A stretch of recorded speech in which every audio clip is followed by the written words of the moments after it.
தொடர்ந்து நாம் 14ஆம் அதிகாரம் ஜெனசிஸ் 14ஆம் அதிகாரத்தை நாம் ధ్యానింపோம். తరచుగా మనం ఆదికాండము 14వ అధ్యాయాన్ని ధ్యానించడము.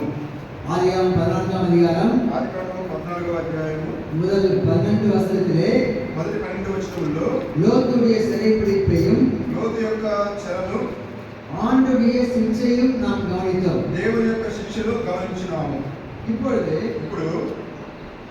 ఆదికాండము 14వ அதிகாரம் 14వ అధ్యాయము வசனம் 13 முதல் వచనం 13 నుండి 14 வரை 14 వరకు இங்கே ஆபிரகாம் லோத்து சிறைப்பட்டு போனார் என்பதை கேள்விப்பட்டு லோத்தை காப்பாற்ற அவர் தன்னை படையெடுத்துக் கொண்டு போய் லோத்தை காப்பாற்றிக் கொண்டு வருகிறார். లోతు చెరపట్టబడినది ఎరిగిన అబ్రహాము తన యొక్క సేనను తీసుకుని వెళ్ళి లోతును కాపాడి తీసుకుని వచ్చాను. இது ஆபிரகாமுடைய செயல். ఇది అబ్రహాము యొక్క చర్య. This is the divine character.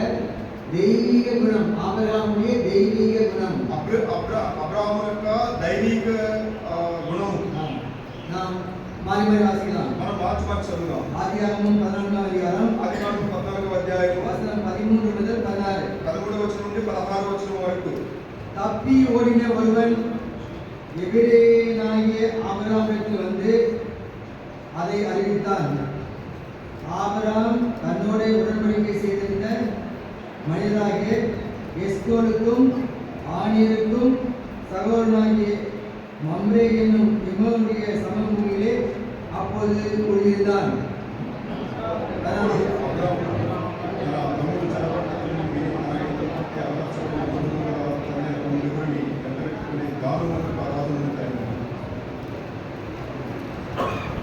காலத்திலே அவனும் அவன் வேலைக்காரரும் பிரிந்து பவுஞ்சுகளாய் அவர்கள் மேல் விழுந்து அவர்களை முறியடித்து தமஸ்குவுக்கு எழுதப்படமான ரோவா மற்றும் கத்தி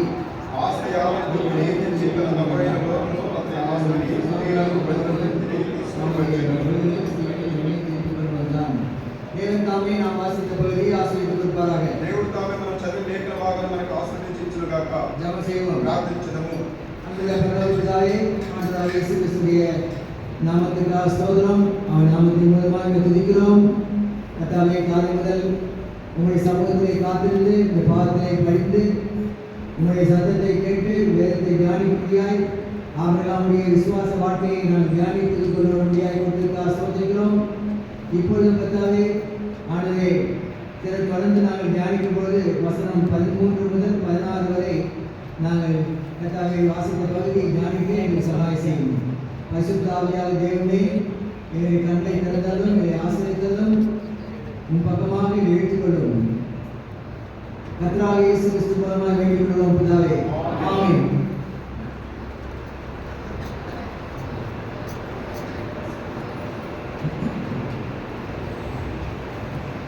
இப்போது லோத்து அந்த 4 ராஜாக்கள் மூலமாக லோத்து சிறைப்பிடித்து கொண்டு போகப்பட்டார். ఇప్పుడు 4 రాజుల ద్వారా లోతు చెరపట్టుకోబడినాడు. லோத்து மட்டுமல்ல, லோத்துடைய பொருட்களும் அவர்கள் கொள்ளையடித்து கொண்டு போயிட்டாங்க. లోతును మాత్రమే కాదు, లోతు యొక్క వస్తు సముదాయము వారు పట్టుకొని పోయినారు. லோத்து சிறைப்பட்டு போனார்.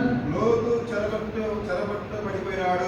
இந்த செய்தி ఈ యొక్క వర్తమానం ஒரு மனுஷன் ఒక మనుషుడు ஆபிரகாம் கையில வந்து சொல்றான். అబ్రహాము దగ్గరికి వచ్చి తిరుగుతున్నాడు. ஐயா அபிரகாமையா, అయ్యా అబ్రహామయ్యా, உன்னுடைய அண்ணன் மகன் నీ యొక్క అన్న కుమారుడు லோத்து அவனுடைய பொருள் எல்லாம் అతని వస్తువులన్నీ కూడా அந்த 4 ராஜாக்கள் கொள்ளையடித்து கொண்டு போயிட்டாங்க. அவனையும் சிறைப்பிடித்து கொண்டு போயிட்டாங்க. ఆ 4 రాజులు కొల్లసొమ్ముగా తీసుకుపోయినారు. అతను కూడా పట్టుకొని పోయినారు. இதை ஆபிரகாம் கேள்விப்பட்ட உடனே అబ్రహాము విన్న వెంటనే அவன் என்ன செய்தார்? అతను ఏం చేశాడు? பாருங்க, చూడండి. 14ஆம் அதிகாரம் ஜெனசிஸ் 14 சாப்டர். ஆதிகாமம் 14ஆம் அதிகாரம் ఆదికాండం 14వ అధ్యాయము 14ஆம் வசனம். 14వ వచనము சேர்ந்து வாசிப்போம். కలిసి చదువుదాం. தன் சகோதரன் சிறையாக கொண்டு போகப்பட்டதை ஆபிரகாம் கேள்விப்பட்டது. அவன் தன் வீட்டில் பிறந்த கைப்பற்றதால் 300 நாட்களில் வாய்த்திருப்பது தான் மட்டும் அவனை தொடர்ந்து தன் சகோதரன் சிறையாக கொண்டு போகப்பட்டதை ஆபிரகாம் கேள்விப்பட்டபோது అబ్రహాము తన తమ్ముడు చెరపట్టబడినని విని ஆபிரகாம் అబ్రహాము என்ன செய்திருக்கணும்? ఏం చేసి ఉండాలి? லோத்து சிறைப்பட்டு போனார் என்பதை கேள்விப்பட்டவுடனே లోతు చెరపట్టబడిపోయినాడని విన్న వెంటనే ஆபிரகாம் என்ன செய்திருக்கணும் சொன்னா, అబ్రహాము ఏం చేసి ఉండవాలనంటే, அவன் என்னை விட்டு பிரிஞ்சு போயிட்டான், అతడు నన్ను విడిచిపోయినాడు, என்னோட சண்டை போட்டு போயிட்டான், నాతో జగడమాడిపోయినాడు, அவன் சோதோமுகோராக்கு போயிட்டான், అతడు సొదొమ గొమొర్రాకు వెళ్ళినాడు, அவனுக்கு பலிபீடம் இல்லை, అతనికి బలిపీఠం లేదు, அவன் தேவனை தேடவில்லை, అతడు దేవుని వెతకలేదు, தேவனை வீட்டு தேடல, దేవుని ఇంటిని వెతకలేదు, దేవుని ஊழியத்தை செய்யல, దేవుని సేవ చేయలేదు, அவன் சாட்சி கேட்டு போச்சு. అతని సాక్ష్యం చెడిపోయింది. அவனுக்கு ஏன் நான் உதவி செய்யணும்? అతనికి ఎందుకు నేను సహాయం చేయాలి? அப்படி யோசித்தாரா? అలాగ ఆలోచించాడా? ஆபிரகாம் அப்படி யோசித்தாரா? అబ్రహాం ఆలోచించాడా? அப்படி யோசிக்கல. అలాగ ఆలోచించలేదు. ஆபிரகாம் అబ్రహాము அந்த செய்தி கேள்விப்பட்டவுடனே ఆ వర్తమానం వినిన వెంటనే அந்த லோத்து எப்படியாவது விடுதலை செய்யணும்னு சொல்லி அவன் பிரயாசப்பட்டான். ఆ లోతును ఎలాగైనా విడిపించవలనని ప్రయాసపడి தன்னுடைய படையை ஆயத்தப்படுத்துகிறான். తన యొక్క సైన్యమును సిద్ధపరుస్తున్నాడు. 318 ஆட்கள் 318 మంది 318 ஆட்களை சேர்த்துட்டு 318 మందిని அந்த 4 ராஜ்யங்களை தொடர்ந்து போறான். వెంట పెట్టుకొని ఆ నలుగురు రాజులను తరుముతున్నాడు. தொடர்ந்து போய் తరిమి அவங்களை முறியடித்து వారిని నశింపజేసి சோதோம் குமார ராஜாவை விடுவிக்கிறான். సొదొమ గొమొర్రా రాజుని విడిపిస్తున్నాడు. லோத்துவை விடுவிக்கிறான். లోతుని విడిపిస్తున్నాడు. லோத்துடைய பொருட்கள் ஆட்கள் அவளையும் விடுவிக்கிறான். లోతు యొక్క వస్తువులను మనుషులను విడిపిస్తున్నాడు. புரியுமாங்களே? ప్రియులారా, இதுதான் ஆபிரகாம் செய்த செயல். ఇది అబ్రహాము చేసినటువంటి చర్య. லோத்துக்கு விரோதமாக பழிக்கு பழி ஆபிரகாம் வாங்கவில்லை. లోతుకి విరోధముగా பழிக்கு பழி வாங்கல. ప్రతీకారం చేయలేదు. புரியுமாங்களே? ప్రియులారా, అబ్రహాము லோத்து ஆபிரகாம் விரோதமாக அவன் வாக்குவாதம் பண்ணி போயிட்டா கூட లోతు అబ్రహాముకు విరోధముగా వాగ్వాదం చేసి వెళ్ళినప్పటికీ ஆபிரகாம் லோத்துவை நேசிக்கிறான். అబ్రహాము లోతును ప్రేమిస్తున్నాడు. ஏன்? ఎందుకని? என்ன சொல்றான் ஆபிரகாம்? అబ్రహాము ఏం చెప్తున్నాడు? நாம் சகோதரர், మనము సహోదరులము, நாம் சகோதரர். మనము సహోదరులము. பாருங்க, ஆபிரகாமுடைய சிந்தையை பாருங்க. అబ్రహాము యొక్క మనస్సు చూడండి. லோத்துக்கு விரோதமாய் செயல்படுத்தப்படாமல் లోతుకి విరోధముగా జరిగించుకున్నట్లు லோத்துவை தன் சகோதரர் என்று அழைக்கிறான். లోతుని తన సహోదరుడిగా పిలుస్తున్నాడు. பாருங்க, ஆதியாகமம் 13ஆம் அதிகாரம், చూడండి, ఆదికాండం 13వ అధ్యాయము, ஜெனிசிஸ் chapter 13 ఆదికాండం 13వ అధ్యాయము வசனம் 8, వాక్యం 8, 13:8 13:8 சேர்ந்து வாசிப்போம். కలిసి చదువుదాం. ஆபிரகாமுடைய மந்தை மேய்ப்பர் ஆபிரகாம் லோத்தை நோக்கி, எனக்கும் உனக்கும் என் மேய்ப்பருக்கும் உன் மேய்ப்பரும் வாக்குவாத வேண்டாம். நாம் என்ன சொல்ற ஆபிரகாம்? మనము நாம் ఏం చెప్తున్నాడు అబ్రహాము? మనము யாரு? ఎవరు? லோத்து, లోతు உன் மேய்ப்பருக்கும் என் மேய்ப்பருக்கும் வாக்குவாத வேண்டாம். నీ కాపులకు నా కాపులకు కలహం వద్దు, உனக்கும் எனக்கும் கூட வாக்குவாத சண்டை வேண்டாம். నీకు నాకు కూడా కలహము జరగడం వద్దు. ஏன்? ఎందుకని? நாம் మనము யாரு? ఎవరు? சகோதரர். సహోదరులము, We are brethren. మనము బంధువులము. தெரியுமாங்களே? ప్రియులారా, ஆபிரகாமுடைய சிந்தையை பாருங்க. అబ్రహాము యొక్క మనస్సు చూడండి. நாம் சகோதரர், మనము సహోదరులము, நமக்குள்ள வாக்குவாத சண்டை வேணாம். మన మధ్య కలహములు జరగడం వద్దు. Abraham is a man of peace. Abraham சமாதானம் பண்ண மனுஷன். అబ్రహాము సమాధానపు మనుషుడు, பீஸ் மேக்கர். సమాధానపు మనుషుడు, சமாதானம் பண்ணுறவர் தான் ஆபிரகாம். సమాధాన పరచువాడు అబ్రహాము. குழப்பம் பண்ணுவது அல்ல, కలహము చేసేవాడు కాదు, பிரிவினை உண்டாக்குவது அல்ல. భేదం చేసేవాడు కాదు. Abraham is a man of peace. Abraham సమాధాన పరచు మనుషుడు. Abraham was a peacemaker. Abraham సమాధాన పరచువాడు. சமாதானம் பண்ணுகிறவர்கள் பாக்கியவான்கள். సమాధాన పరచువారు ధన్యులు. அவர்கள் தேவனுடைய பிள்ளைகள் என்று அழைக்கப்படுவார்கள். వారు దేవుని కుమారులు అనబడుదురు. தேவாங்களே, ప్రియులారా, கர்த்தருடைய பிள்ளைகளாகிய நாம் దేవుని బిడ్డలైన మనము, நாம் சகோதரர். మనము సహోదరులము, We are brethren. మనము బంధువులము. நமக்குள்ள வாக்குவாதம் మనలో కలహము, சண்டை, జగడము, பிரிவினை భేదము வரக்கூடாது. రాకూడదు. அது ஆபிரகாம் சிந்தை, అది అబ్రహాము యొక్క మనస్సు, ஆண்டவர் இயேசுவின் சிந்தை. ప్రభువైన యేసుక్రీస్తు యొక్క మనస్సు. ప్రియమౌలే, ప్రియులారా, Abraham Abraham practicing brotherly love, சகோதர அன்பை அவர் செயல்படுத்துகிறார். సహోదర ప్రేమను ఆయన జరిగిస్తున్నాడు. సహోదర అன்பు, సహోదర ప్రేమ, brotherly love. సహోదర ప్రేమ. Hebrews chapter 13, హెబ్రీయులకు 13వ అధ్యాయము, హెబ్రీయులకు 13వ అధికారం, హెబ్రీయులకు 13వ అధ్యాయము, హెబ్రీయులకు 13వ అధికారం, హెబ్రీయులకు 13వ అధ్యాయము, முதலாம் வசனம். మొదటి వచనము, எபிரேயர் 13:1. 3. சகோதர சிநேகம் நிலைத்திருக்க கடவது. சகோதர சிநேகம் நிலைத்திருக்க கடவது. సహోదర ప్రేమ నిలువెరతుగా ఉండనివి. ప్రియమౌలే, ప్రియులారా, சகோதர சிநேகம் நம் மத்தியிலே நிலைத்திருக்க வேண்டும். సహోదర ప్రేమ మన మధ్య నిలిచి ఉండవలెను. brotherly love. సహోదర ప్రేమ. ஆகவே ஆபிரகாம் కనుక అబ్రహాము சகோதர அன்பை காட்டுறார். సహోదర ప్రేమను చూపుతున్నాడు. எப்படி காட்டுறாரு? ఎలాగో చూపుతున్నాడు? எப்படி காட்டுறாரு? ఎలా చూపుతున్నాడు? பழிக்கு பழி வாங்கி, అయితే బదులుకు బదులు చేయలేదు. லோத்துக்கிட்ட பழிக்கு பழி வாங்கல. లోతుకి ప్రతీకారం చేయలేదు. லோத்து நீ செயல்பட்டு போறியா? లోతును చెరబడిపోయినావా? போ, ఓ, அப்படியே போ. అలాగే పో. ஏன் சண்டை போடல? ఏం చేయలేదు? அப்படியே போ, అలాగే వెళ్ళిపో, நாசமா போ. నాశనమైపో. அப்படி பேசல. అలాగే మాట్లాడలేదు. ஆபிரகாம் அப்படி பேசல. అబ్రహాం అలాగే మాట్లాడలేదు. யார் பதில்? మనం సహోదరులము, நாம் சகோதரன். మనం సహోదరులము. சகோதர அன்பு, సహోదర ప్రేమ, சகோதர அன்பு సహోదర ప్రేమ பழிக்கு பழி வாங்காது. బదులుకు బదులు చేయదు. ప్రియమౌలే, ప్రియులారా, రోమర్ 12వ అధికారం, రోమీయులకు 12వ అధ్యాయము, రోమన్ చాప్టర్ 12, రోమీయులకు 12, రోమర్ 12వ అధికారం, రోమీయులకు 12వ అధ్యాయము, రోమర్ 12వ అధికారం, రోమీయులకు 12వ అధ్యాయము, రోమన్ చాప్టర్ 12, రోమీయులకు 12, వసనం 17 నుండి 21. వాక్యం 17 నుండి 21 వరకు. రోమన్ చాప్టర్ 12, రోమీయులకు 12వ అధ్యాయము, from verse 17 to verse 21. 17వ వచనం నుండి 21వ వచనం వరకు. மாநில வசனமா? మార్చి చదువుదామా? ஒருவனுக்கும் தீமைக்கு தீமை செய்யாதீர்கள், எல்லா மனுஷருக்கும்பாவும் யோக்கியமானதை செய்ய நாடுங்கள். శక్యమైతే మీ చేతులైన எல்லா మనుషులతో సమాధానంగా மனுஷரோடும் ఉండండి. சமாதானமாயிருங்கள்.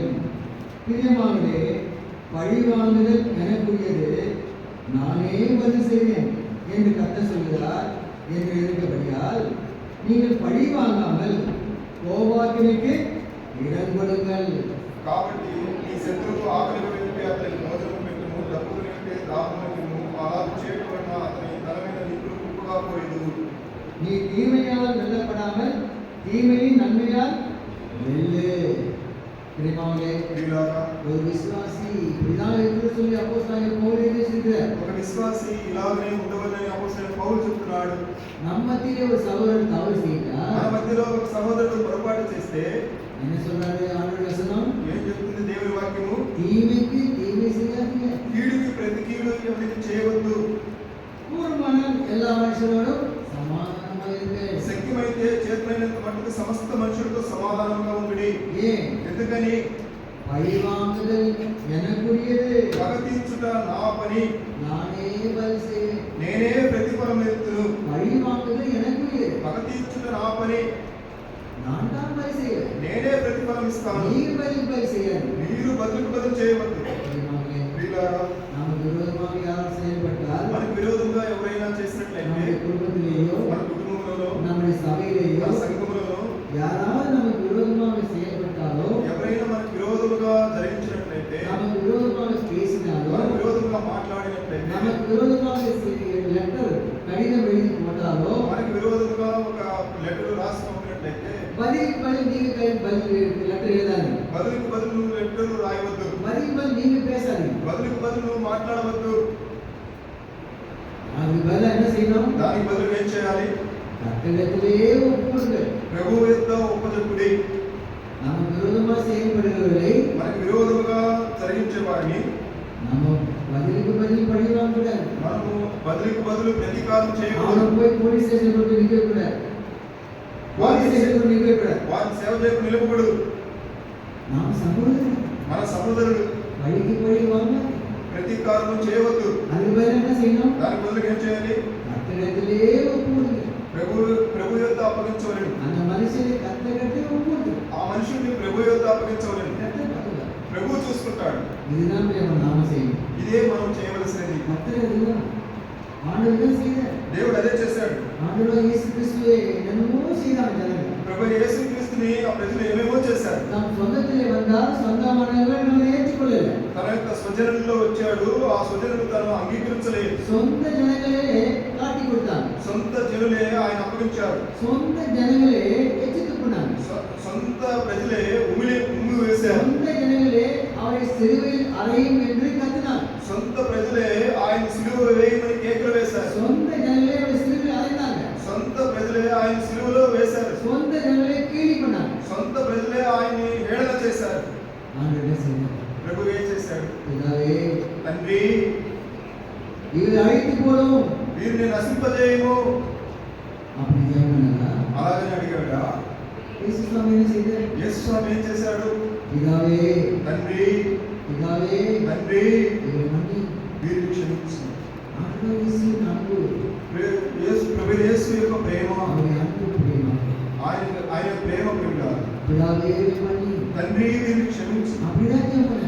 అలాగే ప్రార్థించాడు. நமக்கு விரோதமாக குடும்பத்திலேயோ எங்கேயோ செயல்பட்ட ஆபீஸ்ல கூட நமக்கு விரோதமாக செயல்பட்டா మనకు విరోధముగా కుటుంబంలోనో ఆఫీసులోనో ఎక్కడైనా కూడా మనం జరిగిస్తే அந்த மனுஷி ఆ మనిషిని ஆண்டவரே உங்களுடைய கரத்திலே கொடுக்கிறேன், ஆண்டவர் கரத்திலே கொடுத்துருக்கோம். ప్రభువా నీ చేతులకు అప్పగిస్తున్నా అని చెప్పి దేవునికి అప్పచెప్పవలెను. ஆண்டவரே மன்னியும் சொல்லி ஜெபம். ఓ ప్రభువా వీరిని క్షమించమని ప్రార్థించవలెను. ప్రియమావే, ప్రియులారా, ஆண்டவர் இயேசு கிறிஸ்து பழிக்கு பழி வாங்கினாரா? ప్రభు యేసుక్రీస్తు బదులుకు బదులు చేసినాడా? ஒன்று பேதுரு మొదటి పేతురుకు இரண்டாம் அதிகாரம் 2వ అధ్యాయము, 1 Peter chapter 2, మొదటి పేతురుకు 2వ అధ్యాయము, 1 Peter chapter 2 మొదటి పేతురుకు 2వ అధ్యాయము, வசனம் 23, వచనం 23, வசனம் 23. వచనం 23. 1 Peter chapter 2 verse 23. మొదటి పేతురుకు 2వ అధ్యాయం 23వ వచనము. சரி வாசிப்போம். కలిసి చదువుదాం. அவர் அறியப்படும் போது பதில் வையாமலும் பாடுபடும் போது பயமுறுத்தாமலும் நியாயமாய் தீர்ப்பு செய்வதற்கு தம்மை ஒப்புவித்தார். பாருங்க, చూడండి, அவர் வையப்படும் போது, ఆయన శ్రమ పెట్టబడినప్పుడు, அதாவது அவரை திட்டும் போது ఆయన తిట్టినప్పుడు அவர் என்ன செய்யறார்? ఆయన ఏం చేయలేదు. பதில் வையாமலும் బదులు దూషింపలేదు. திரும்பி அவர் திட்டல. మరలా ఆయన తిట్టలేదు. அதுக்கு பதிலா దానికి బదులుగా அவர் பாடுபடும் போது శ్రమ பயமுறுத்தாமலும் పెట్టబడి బెదిరింపక என்ன செய்யறாரு? ఏం చేస్తున్నాడు? நியாயமாய் தீர்ப்பு செய்கிறவருக்கு న్యాయముగా తీర్పు తీర్చు దేవునికి தம்மை తన్ను ஒப்புவித்தார். తాను అప్పగించుకునేను.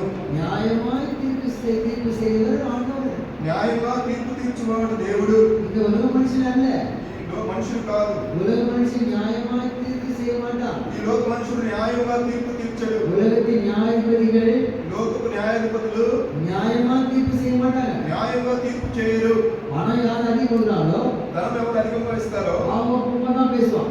వారి పక్కనే మాట్లాడతారు. நியாயம் கிடையாது. న్యాయం లేదు.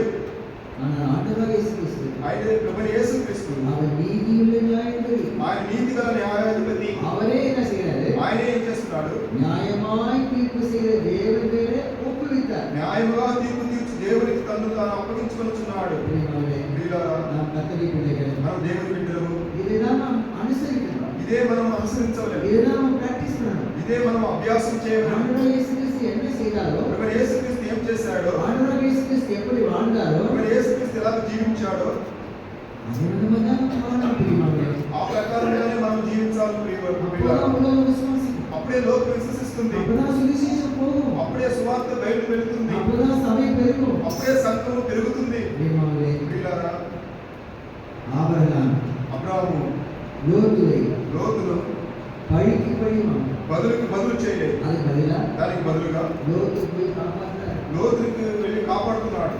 இதுதான் ஏப்ரகாம்ஸ் ஆட்டிட்யூட். ఇదే అబ్రహాము యొక్క అలవాటు. ஆபிரகாமுடைய ஆட்டிட்யூட் என்னங்க தமிழ்னா ஆபிரகாமுடைய செயல்பாடு. అబ్రహాము యొక్క నడవడిక. அவர் எப்படி நடந்து கொண்டார், ఆయన ఎలా నడిచాడు. రెండవది என்ன பார்க்கிறோம், రెండవది ఏం చూస్తున్నాము, ஏப்ரகாம்ஸ் ஆர்மీ படை, ஆபிரகாமுடைய படை, అబ్రహాము యొక్క సేన. ஆபிரகாமுடைய படை అబ్రహాము యొక్క సేన 318 பேர். 318 మంది. அந்த படையை குறித்து பார்க்கும்போது చూడండి, ఆ యొక్క సేన గురించి చూసినప్పుడు జెనసిస్ చాప్టర్ 14, ఆదికాండం 14వ అధ్యాయం, ఆదికాండం 14వ అధ్యాయం, ఆదికాండం 14వ అధ్యాయం வசனம் 14, వాక్యం 14. ஆபிரகாமுடைய படையுடைய கேரக்டர், అబ్రహాము యొక్క ఆ సైన్యం యొక్క ప్రవర్తన, அந்த படையுடைய முதல் கேரக்டர் என்னன்னா, ఆ యొక్క సైన్యం యొక్క మొదటి వ్యక్తిత్వం ఏమిటంటే, அந்த படையாளின்னா அவர் வீட்டில பிறந்தவர்கள். ఆ యొక్క సైన్యం అంతా కూడా ఆయన ఇంటిలో పుట్టిన వారు. మొత్తం 318 பேர். మొత్తం 318 మంది. మూడవది ஆயுதம் தரிப்பித்திருந்தார்கள். అయితే ఆయుధములు ధరింపబడిన వారు. ஆபிரகாமுடைய ஆர்மி, అబ్రహాము యొక్క సైన్యము என்ன தரித்திருந்தாங்க, ఏం ధరించున్నారు, என்ன தரித்திருந்தாங்க, ఏం ధరించున్నారు, என்ன ஆயுதம். ఆయుధము. இது நம்ம தெலுங்கு கூடதானா, தெலுங்கு என்ன போட்டிருக்கு, ஆயுதம் தரித்து கொண்டிருந்தார். வசனம் 14 வாசி. అబ్రహాము తన తమ్ముడు చెరపట్టబడినని విని తన ఇంట పుట్టి అలవర్చబడిన 318 మందిని వెంట పెట్టుకొని దాని మట్టుకు ఆ రాజులను తరిమెను. ஆயுதம் தரிப்பு வரல. அடுத்த வசனம் வாசிங்க. రాత్రి వేళ అతడును అతని దాసులను వారికి ఎదురుగా మొరలు తెచ్చి వారిని కొట్టి దమస్కులకు ఎడమ తట్టుకున్న హోబా మట్టుకు తరిమి. ஆபிரகாமுடைய ஆர்மி, అబ్రహాము యొక్క సైన్యము ஆயுதம் தரிப்பித்திருந்தார்கள். ఆయుధము ధరించబడి ఉన్నారు. நம்ம யார் சொன்னா, మనం ఎవరు చూస్తే நாம் இயேசுவின் படை வீரர்கள், మనం కూడా యేసు యొక్క సైన్యము, இயேசுவின் சேனை வீரர்கள். యేసు యొక్క సైన్యపు వీరులము. தீமோத்தேயுல என்ன சொல்றாரு, తిమోతిలో ఏం చెప్తున్నాడు, we are soldiers for Christ. మనము క్రీస్తు యొక్క సైన్యము. మొదటి తిమోతి, మొదటి తిమోతికి మొదటి తిమోతి, మొదటి తిమోతికి మొదటి తిమోతి, మొదటి తిమోతికి రెండు తిమోతి, 2 తిమోతి, 2 తిమోతి, 2 తిమోతికి రెండవ వచనం, రెండవ అధికారం, 2వ అధ్యాయము, 2వ అధికారం, 2వ అధ్యాయము, వచనం 3, 3వ వచనము. చేతి వాసిపో. కలిసి చదువుదాం. 2 తిమోతి 2:3. 2 తిమోతికి 2:3. நீயும் இயேசு கிறிஸ்துவுக்கு நல்ல போர்ச்சேவகனாய் தீங்கனுள்ளி. போர்ச்சேவகன் ఒక సైనికుని వలె ஒவ்வொரு விசுவாசியும், ప్రతి విశ్వాసి కూడా, சபை, సంఘము இயேசுவின் యేసు యొక్క போர்ச்சேவகன், సైనికుని వలె, சபையின் படை, సంఘము యొక్క సైన్యము, சைன்யமும் సైన్యము. ஆண்டவராகிய இயேசு கிறிஸ்துவின் படை வீரர்கள் தான். క్రీస్తు యేసు యొక్క సైనికులము మనము. ஆண்டவராகிய இயேசு கிறிஸ்துவின் சேனை வீரர்கள் தான். క్రీస్తు యేసు యొక్క సేన వీరులము. நம்ம எப்படி இருக்குன்னு சொன்னா, మనం ఎలా ఉండవాలంటే, ஆபிரகாமுடைய படை అబ్రహాము యొక్క సైన్యము ஆயுதம் தரித்தது போல ஆயுதம் தரித்துக்கணும். ఆయుధము ధరించిన విధముగా మనం కూడా ఆయుధము ధరించవలెను. தேவனுடைய பிள்ளைகளாக நாம் ஒவ்வொருவரும் இயேசுவின் படை வீரர்கள். దేవుని బిడ్డలమైన మన ప్రతి ఒక్కరము యేసు యొక్క సైన్యము. நாம் எப்படி இருக்கணும், మనం ఎలా ఉండాలి, ஆயுதம் தரித்திருக்க வேண்டும். ఆయుధము ధరించి ఉండవలెను. என்ன ஆயுதம், ఏం ఆయుధం, என்ன ஆயுதம், ఏం ఆయుధం, ஆவியின் ஆயுதம், ఆత్మ సంబంధమైన ఆయుధములు. ஆவியின் ஆயுதங்கள், ఆత్మ సంబంధమైన ఆయుధము. not worldly weapon. உலக ஆயுதம் அல்ல. లోక ప్రకారమైన ఆయుధములు కాదు. உலக ஆயுதம் లోక ఆయుధము எத்தனை இருக்குது, ఎన్నున్నవి. உலக ஆயுதம் లోక ఆయుధములు கத்தி இருக்கு, కత్తి ఉన్నది, வாள் இருக்கு, అక్కడ துப்பாக்கி இருக்குது, తుపాకి ఉన్నది, கட்டை இருக்குது, కత్తులు ఉన్నవి, என்னென்னமோ இருக்குது. ఇంకేమేమో ఉన్నవి. இது உலக ஆயுதம். ఇది లోక ఆయుధములు. உலக ஆயுத விசுவாசிகள் எடுத்துக்கலாமா? లోక ఆయుధములు విశ్వాసం తీయవచ్చా? சண்டை வரும்போது ஒரு விசுவாசி இன்னொரு விசுவாசி கட்டை எடுக்கலாமா?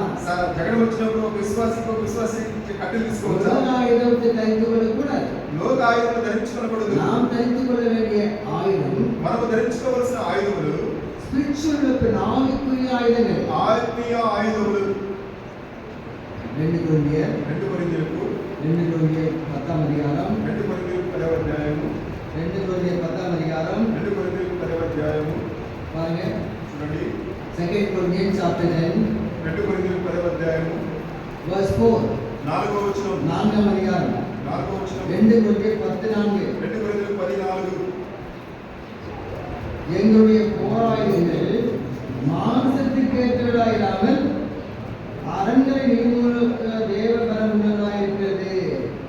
మా యుద్ధోపకరణములు శరీర సంబంధమైనవి కావు గాని, శరీర సంబంధమైన ఆయుధాలే. శరీర సంబంధమైనవి కావు గాని அரண்களை நீர்மூலமாக்குவதற்கு தேவ பலமுள்ளவராய் இருக்கிறது. దుర్గములను పడద్రోయజాలినంత దేవుని యొక్క బలము గలవై ఉన్నవి. ஆகவே கர்த்தருடைய பிள்ளைகளாகிய நம்முடைய ஆயுதம், కనుక ప్రభు బిడ్డలమైన మన ఆయుధములు, நம்முடைய ஆயுதம் எது தெரியுமா? మన ఆయుధం ఏది తెలుసా? நம்முடைய ஆயுதம் మన ఆయుధము முழங்கால் பணிகள், మోకాళ్ళు లేనే ஜெபம். ప్రార్థన. ஜெபம் தான் நம்முடைய ஆயுதம். ప్రార్థనే మన ఆయుధము. பக்தி అంటే எல்லாத்தையும் முட்டி போட்டு ஜெபம் பண்ணுவார்கள். భక్సింగ్ గారు అన్నిటికీ గురించి ప్రార్థన చేస్తారు. அதை பற்றி அடிக்கடி நாம் பேசுறோம். ఆయన గురించి మనం తరచుగా அது మాట్లాడుతున్నాం. மாதிரி நாம் எல்லாரும் அப்படிதான் வாழணும். మనం కూడా అలాగే జీవించాలి. நம்முடைய ஆயுதம் మన ఆయుధము ஜெபம். ప్రార్థన. ప్రార్థన.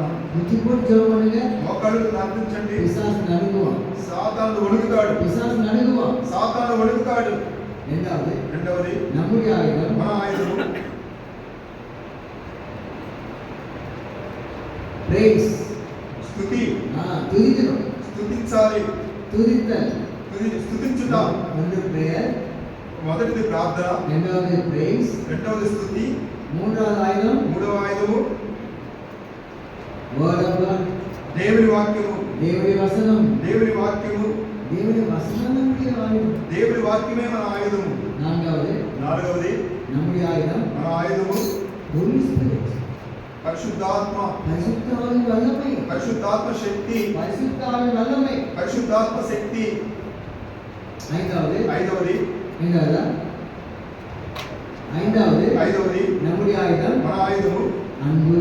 ప్రేమ. அன்பு. ప్రేమ. அந்த அந்த ஆயுதத்தை எடுங்கள ఆ ఆయుధాన్ని తీయండి, எல்லாம் சரியாயிடும். అన్ని సరిపోతాయి. வீட்டுல ఇంట్లో புருஷன் மனைவிக்குள்ள భార్య భర్తల మధ్య சண்டை வர சொன்னா జగడం వస్తుందంటే என்ன எடுக்கணும்? ఏముండాలి? அன்பு என்ற ஆயுதம் எடுக்கணும். ప్రేమనే ఆయుధం ఉండాలి. எல்லாம் செட் ஆயிடும். అన్ని సరిపోతాయి. அன்பு. ప్రేమ. இம்மாலே ప్రియులారా, மறு வயசு ప్రభు యేసు என்ன ஆயுதம் உபயோகப்படுத்தினாரு? ఏం ఆయుధం ఉపయోగించాడు? அன்பு. ప్రేమ.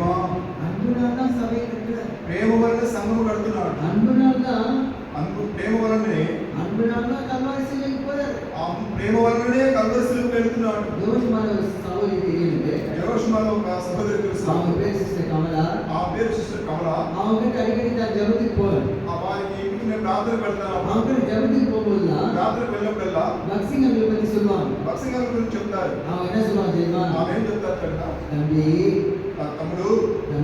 తమ్ముడు, அண்ணன் నా అన్నగారు சபைய సంఘమును அன்புனால கட்டினாரு. ప్రేమ వలన కట్టినాడు.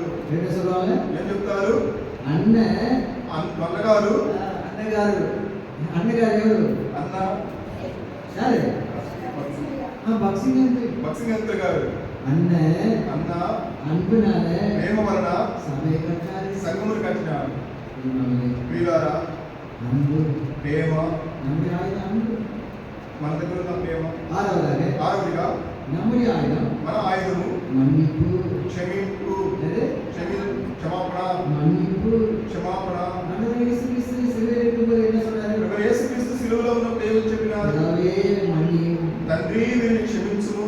அன்னைக்கு இயேசு சுவாமி ஜெபத்தினால தான் நம்ம மன்னிக்கப்பட்டிருக்கிறோம். ఆ రోజు యేసు స్వామి ప్రార్థన వల్లనే మనం క్షమించబడినాం. அன்னைக்கு இயேசு சுவாமி ஆண்டவரே இவர் அழிச்சு போறோம்னு சொல்லி ஜெபம் பண்ணிட்டாருன்னா நம்ம தான் காரி.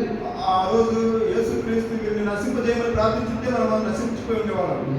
ప్రియులారా, நமக்கு விரோதமாக இருக்கிறதை நம்ம என்ன செய்யணும்? మనకు విరోధముగా వచ్చేవారు మనం ఏం చేయవలను? மன்னிப்பு. క్షమించవలను. క్షమించవలేదు. பக்சிங்க்கு விரோதமா ஒருத்தர் கடிதம் எழுதுறாங்க. బాక్సింగ్ అంకుల్కి విరోధంగా ఒకరు లెటర్ రాశారు. இந்த ஆண்டி சொல்றதா நான் சொல்றேன். అయితే ఆ ఆంటీ చెప్పింది నేను చెప్తున్నాను. அப்படி அடிக்கடி சொல்லுவாங்க. ఆమె అప్పుడప్పుడు చెప్తుంది. பக்சிங்க்கு விரோதமா ஒரு மனுஷன் லெட்டர் எழுதுறாங்க. బాక్సింగ్ అంకుల్కి విరోధంగా ఒక మనుషుడు లెటర్ రాశాడు. అంతబడి எழுதுறான். అయితే తను ఇష్టం వచ్చినట్టు రాశాడు. என்னமோ திட்டி அங்கிள் பத்தி எழுதுறான். ఏమేమో దాన్ని తిట్టి అంకుల్ మీద రాశాడు. அந்த லெட்டர் அங்கிள் வாங்கிட்டார். ఆ లెటర్ అంకుల్ తీసుకున్నాడు. வாங்கிட்டு తీసుకుని என்ன பண்ணாரு? ఏం చేశారు? என்ன பண்ணாரு யோசிக்கிறீங்க? ఏం చేశాడని మీరు తలస్తున్నారు. சொல்லுங்க. చెప్పండి. அந்த லெட்டர் அங்கிள் எடுத்து போயிடுச்சு. ఆ లెటర్ అంకుల్ దగ్గరికి వెళ్ళింది. அவர் என்ன பண்ணிருப்பாரு? ఆయన ఏం చేసి ఉంటాడు? சொல்லுங்க பாருங்க. చెప్పండి చూద్దాం. Very good. ஜெபம் பண்ணாரு. ప్రార్థించాడు. வேற ఇంకా வேற என்ன செய்திருப்பாரு? వేరేం చేసి ఉంటాడు? வேற என்ன செய்திருப்பாரு? వేరే ఇంకేం చేసి ఉంటాడు? மனுஷன். ஓகே. క్షమించాడు. ஆமா, அது வந்து லெட்டர் வாங்கிட்டாரு. లెటర్ తీసుకున్నాడు. லெட்டர் வாங்கிட்டாரு. భద్రంగా ఉంచుకున్నాడు. எல்லாம் படிச்சிட்டாரு. అంతా చదివాడు. கண்ண பண்ணாமலே எழுதிக்கிறான். అయితే ఏమేమో రాస్తున్నారు. மரப்படம் தான் எழுதிக்கிறார். చాలా కష్టమైన కార్యం రాస్తున్నారు. ஒரு ஊழியக்காரனை பத்தி திட்டி திட்டி எழுதுறார். అంత పెద్ద సేవకుని తిట్టి తిట్టి రాశారు. அங்கிள் வாசிப்பாரு. అంకుల్ చదివాడు. அவனுக்கு எப்படி இருக்கும்? ఆయనకి ఎలా గుర్తుంది? அந்த லெட்டர் மடிச்சு ఆ లెటర్ చదివి మరలా பத்திரமா வச்சுட்டு భద్రంగా ఉంచుకుని ఉన్నాడు. ஒரு மாசம் ஆச்சு, ఒక నెల అయింది, 2 மாசம் ஆச்சு, 2 నెలలు అయింది, 3 மாசம் ஆச்சு, 3 నెలలు అయింది, 4 மாசம் ஆச்சு, 4 నెలలు అయింది, 5 மாசம் ஆச்சு, 5 నెలలు అయింది, 6 மாசம் ஆச்சு. 6 నెలలు అయింది. அங்கிள் அந்த மனுஷனோட பேசுறாரு, போறாரு, போறாரு, வராரு. అంకుల్ ఆ మనుషులతో మాట్లాడుతున్నాడు, వస్తున్నాడు, పోతున్నాడు, చేస్తున్నాడు. ஹலோ பிரதர், హలో సాదుడా, praise lord brother, praise lord సాదుడా, praise lord brother. Praise lord చెప్తున్నాడు. சிரிச்சிட்டு தான் இருக்காரு, கோவப்படல. అయితే నవ్వుతూనే ఉన్నాడు, కోపడలేదు. என்ன பேசுறாரு? బాగా మాట్లాడుతున్నాడు, கோவப்படவே இல்லை. కోపడలేదు. 4 மாசம் ஆச்சு. 6 నెలలు అయింది. ஒரு நாள் ఒకరోజు நைட்டு రాత్రి லெட்டர் எழுத மனுஷன் அங்கிள் கிட்ட வரான். లెటర్ రాసిన మనుషులు అంకుల్ దగ్గరికి వస్తున్నాడు. வந்து అంకుల్ அங்கிள் பாசி, అంకుల్ భక్సింగ్ గారు, நான் உங்களுக்கு விரோதமா லெட்டர் எழுதினேன், నేను మీకు విరోధంగా లెటర్ రాసినాను, என்னை மன்னிச்சு. నన్ను క్షమించండి. அப்ப அங்கிள் என்ன சொல்றேன்? అప్పుడు అంకుల్ ఏం చెప్పాడు తెలుసా? என்னைக்கு லெட்டர் வந்துச்சோ ఏ రోజు ఆ లెటర్ వచ్చిందో அன்னைக்கே மன்னிச்சிட்டேன். ఆ రోజే క్షమించినాను. వీళ్ళరా, இதுதான் நம்முடைய ஆயுதம். ఇదే మన ఆయుధము. படிக்கப்படி வாங்கிக்கலாம். அவரு బదులుకు బదులు ఆయన చేసి ఉండవచ్చు. நம்ம முன்மாதிரி ஆண்டு வச்சிருக்காரு. మనకు మాదిరిగా దేవుడు ఇచ్చిన్నాడు. వీళ్ళరా, நம்முடைய ஐக்கியம் ஒரு உன்னதமான ஒரு ஐக்கிய தரிசனம். మన యొక్క సహవాసము దర్శనం ఇలాంటిది. ஆகவே కనుకనే நம்முடைய ஆயுதம் మన ఆయుధము மாம்சத்துக்குரியவை அல்ல, శరీర సంబంధమైనవి కావు, ஆவிக்குரிய ஆயுதம். ఆత్మ సంబంధమైన ఆయుధము. எத்தனை ஆயுதம் பார்த்தோம்? ఎన్ని ఆయుధాలు చూసావు? 1 ఒకటి ஜெபம், ప్రార్థన, 2வது துதி. రెండవది స్తుతి. அப்போஸ்தலனாகிய பேதுரு சைலஸும் சிறைச்சாலையில் இருக்கும்போது என்ன ஆயுதம் உபயோகப்படுத்தாங்க? అపొస్తలులైన పౌలు, సీల చెరసాలలో ఉన్నప్పుడు ఏ ఆయుధాన్ని ఉపయోగించారు? ஜெபம் பண்ணி துதித்து பாடுறாங்க. ప్రార్థన, స్తుతించారు. அந்த ஆயுதம் தான் உபயோகப்படுத்தினாங்க. ఆ ఆయుధం ఉపయోగించారు. சிறைச்சாலை என்ன திறக்குது? చెరసాల రెండుగా పగులుతున్నది. அந்த ஜெயிக்காரன் ரட்சிக்கப்படுறான். అయితే ఆ జైలు అధికారి వచ్చాడు. பவுல சைலாவும் ஜெபமும் துதியும் என்ற ஆயுதம் உபயோகப்படுத்துறாங்க. పౌలు, సీల ప్రార్థన, స్తుతి అనే ఆయుధాలు ఉపయోగిస్తున్నారు. மூன்றாவது మూడవది நம்முடைய ஆயுதம் என்ன? మన ఆయుధం ఏమిటి? Word of God. దేవుని వాక్యము. దేవుడి వచనం. దేవుని వాక్యము. దేవుడి వచనத்தை உருவாக்குங்க. దేవుని వాక్యాన్ని హక్కు చూపండి. నాలుగవది Holy Spirit. పరిశుద్ధాత్మ. பரிசுத்தாவின் வல்லமை. పరిశుద్ధాత్మ శక్తి. ஐந்தாவது ఐదవది அன்பு. ప్రేమ. ஆறாவது ఆరవది மன்னிப்பு. క్షమాపణ. ஏழாவது என்ன? ఏడవది ఏమిటి? விட்டுக்கொடு. విడిచిపెట్టుట. விட்டுக்கொடு. విడిచిపెట్టుట. நீ உரிமையை விட்டுடு. నీ యొక్క స్వయాన్ని విడిచిపెట్టేసి. உனக்கு நியாயம்தான், நீ தான் வரணும். அது న్యాయమే, నీకే రావాలి. ஆனா உனக்கு விரோதமா செயல்படுறாங்க. నీకు విరోధంగా చేస్తున్నారు. விட்டுடு. నీ హక్కును విడిచిపెట్టి. கர்த்தர் ஏற்றினாலே கொடுப்பார். తగిన సమయంలో దేవుడు అది ఇస్తాడు. கர்த்தர் ஏற்றினாலே உயர்த்துவார். తగిన సమయంలో దేవుడు నిన్ను హెచ్చిస్తాడు. ప్రియులారా, ஆபிரகாமுடைய ஆர்மி అబ్రహాము యొక్క సైన్యము ஆயுதம் தரித்திருந்தான். ఆయుధము ధరించి ఉన్నారు. రెండవది ஆபிரகாமுடைய ஆர்மி అబ్రహాము యొక్క సైన్యము ஆபிரகாமுக்கு கீழ்ப்படிந்தார். అబ్రహామునకు లోబడినారు, தலைவனுக்கு கீழ்ப்படிகிறார். నాయకుడికి లోబడినారు. ஆபிரகாம் என்ன சொன்னாரோ అబ్రహాము ఏం చెప్పినాడో அப்படியே செயல்படுத்த இந்த ஆர்மி. అలాగనే నడిచినారు ఆ సైన్యము. நம்முடைய தளபதி, మన యొక్క నాయకుడు, நம்முடைய தலைவர் మన యొక్క నాయకుడు ஆண்டவர் இயேசு. ప్రభువైన యేసు, அவர் நம்முடைய கேப்டன், ఆయనే మన యొక్క నాయకుడు, கேப்டன் ஆஃப் அவர் சல்வேஷன். సైన్యం యొక్క నాయకుడు. அவருக்கு நம்ம கீழ்ப்படியணும். ఆయన మనం లోబడవలెను. మూడవది ஆபிரகாமுடைய ஆர்மி అబ్రహాము యొక్క సైన్యము they work together. వారు కలిసి పనిచేసి ஒருமித்து ஃபைட் பண்றாங்க. ఏక మనసుతో యుద్ధం చేశారు. அந்த படையில எத்தனை பேர் மொத்தம்? ఆ యొక్క సైన్యం ఎంతమంది మొత్తం? எத்தனை பேர்? ఎంతమంది? 318. 318 பேரும் ஒண்ணா ஃபைட் பண்றாங்க. 318 మంది ఏకముగా యుద్ధం చేస్తున్నారు. Oneness and unity. అయితే పవిత్రతతో ఏక మనసుతో. And unity means victory. అయితే వారు ఐక్యత జయింప చేసింది. ప్రియులారా, ఆబ్రహాము యాటిట్యూడ్, అబ్రహాము యొక్క నడవడిక పరిపూర్ణంగా బదులుకు బదులు చేయలేదు. రెండవది అబ్రహాము యొక్క సైన్యము. அந்த ஆர்மி பத்தி மூணு காரியம் பார்த்தோம். ఆ సైన్యం గురించి 3 కార్యాలు చూశారు. ஆயுதம் தரித்திருந்தாங்க, ఆయుధం ధరించున్నారు, தலைவருக்கு கீழ்ப்படிஞ்சாங்க, నాయకుడికి లోబడినారు. మూడవది ஒருமித்து இருந்தாங்க, ఏక మనసుతో ఉన్నారు, ஒருமனப்பட்டு இருந்தாங்க. ఏక మనసు కలిగి ఉన్నారు. What was the result? దాని యొక్క ఫలితం ఏంటి? பிரதிபலன் என்ன? దాని యొక్క ఫలితం ఏంటి? அந்த 4 ராஜாக்களும் முறியடிச்சார். ఆ 4 రాజుల్ని ఓడించారు. 4 ராஜாக்கள் முறியடிச்சார். 4 రాజుల్ని నశింపజేశారు. என்னென்னலாம் அவர் கொண்டு போனாங்களோ, ఏమేమైతే వాళ్ళు పట్టుకొని పోయినారో எல்லாத்தையும் திருப்பி கொண்டு வந்தார். అన్నిటినీ తిరిగి తీసుకొచ్చినారు. ప్రియులారా, When there is unity in the home, in the family, in the church, there will be victory. అయితే ఎక్కడ ఐక్యత కుటుంబములో సంఘములో ఉంటుందో అక్కడ జయం ఉంటుంది. இங்கே அவர் வெற்றி கிடைச்சது. ఇక్కడ వారికి జయం దొరికినది. ప్రియులారా, ஆபிரகாம் உடைய attitude, అబ్రహాము యొక్క నడవడిక, ஆபிரகாம் உடைய army, అబ్రహాము యొక్క సైన్యము, మనము ஆபிரகாம் உடைய சிந்தை செயல்படும்.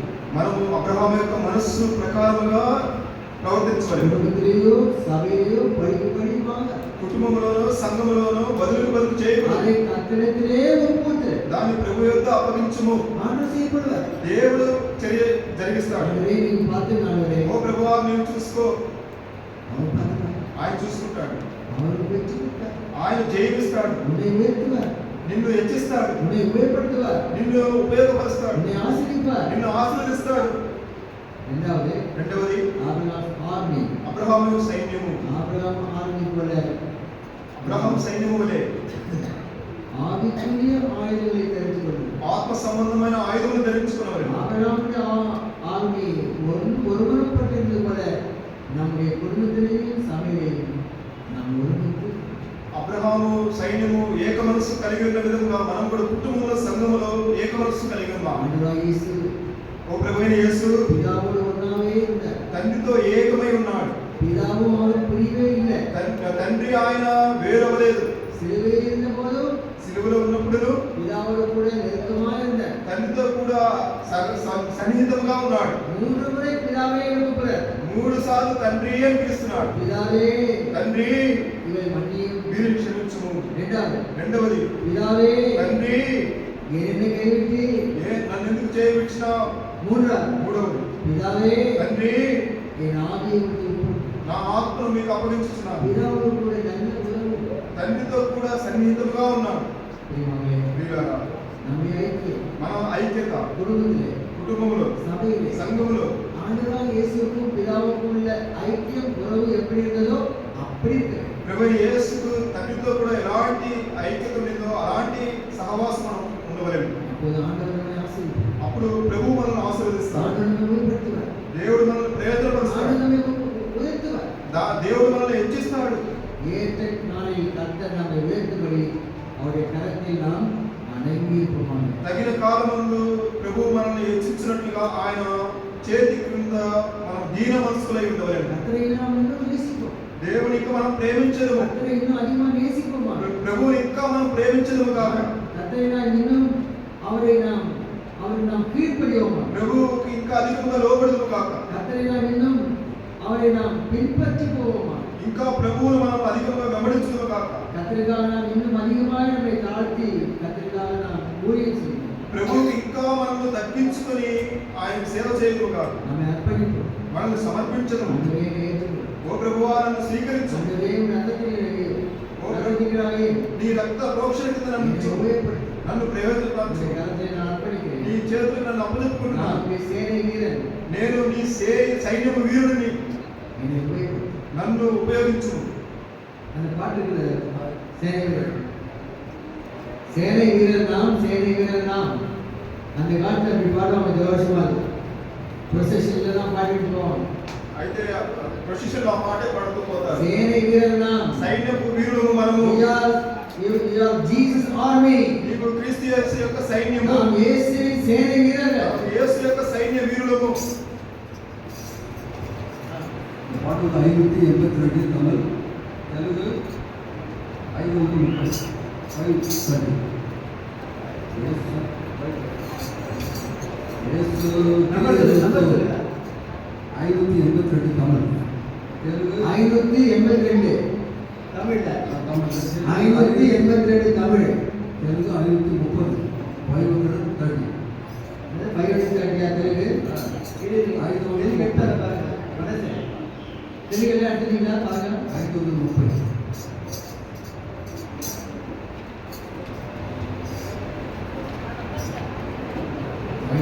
இருக்குதா? அது இல்லை. சரி இல்லையா? பாருங்க.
அதிவேகமாய் செயல்படுவோம். అతి త్వరగా మనము అందమాన్లో செயல்படுவோம். అయితే చర్యలు జరిగించదు. బెతేల్ అసెంబ్లీ ఊழிయం செய்வோம். సేవ చేసేదము. அப்படி அர்ப்பணிப்போம். అలాగా అర్పణించడం. நாம் இயேசுவின் சேவகர். మనం యేసుని సైన్య వీరులము. நாம் அர்ப்பணிப்போம். మనం సమర్పించడం. మనం అర్పణిపోం. జపం பண்ணுவோம். ప్రార్థించడం. கர்த்தருக்கு நாம் அர்ப்பணிப்போம். ప్రభువుకు మనం సమర్పించుకుందాం. மோகால் படித்து கர்த்தரை நாம் கர்த்தருக்கு அர்ப்பணிப்போம். మోకాళ్ళుని మనం ప్రభువుకు అర్పించడం. ஆண்டவரே, ప్రభువా, நீர் எங்கள் சேனை தலைவர். నీవు మా సైన్యం నాయకుడు. ஆண்டவரே, ప్రభువా, நாங்கள் உம்முடைய போர் சேவகர். మేము మీ సైన్య వీరులము.